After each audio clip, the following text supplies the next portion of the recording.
Novi napad na studente u Novom Sadu. U urgentnom centru, nakon što smo izašli iz kluba smo bili napadnuti od 10 stranih lica koje ne znamo ko su. Ne želimo da osuđujemo ili da imamo bilo kakve pretpostavke, samo želimo kažemo kako je bilo.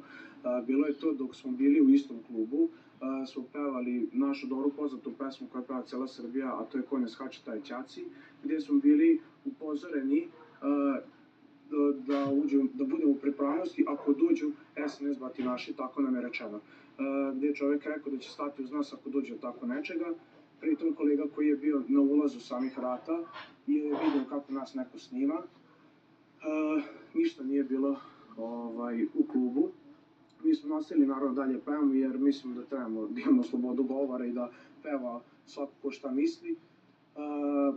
Izašli smo napolje, kod fontane, blizu fontane smo naš četvorica stali da se obučemo jer je padala kiša, gde je odjednom izašlo 10 povićih momaka iza ćoška sa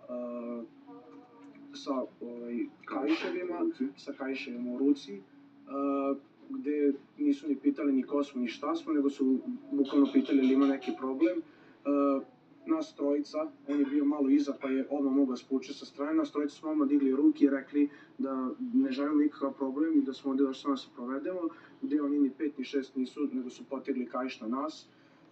Kolegi jednom su otvorili glavu, koji je dobio više udaraca, ušili su ga, pritom je dobio par šamara i udaraca pesnicom u glavu, gdje mu je bila slomljena vilica koju je jutros uspešno operisao.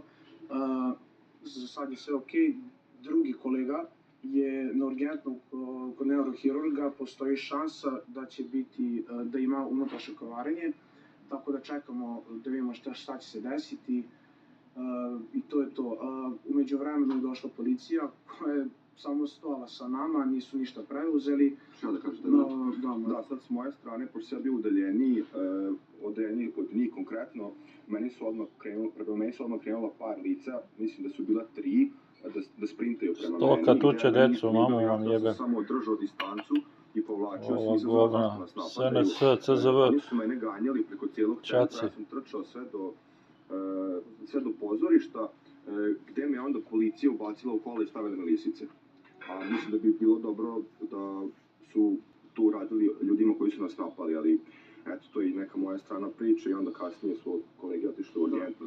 Kasnije smo otišli u urgentni centar gdje su do pola 6 ujutro bili, nisi imao više snage.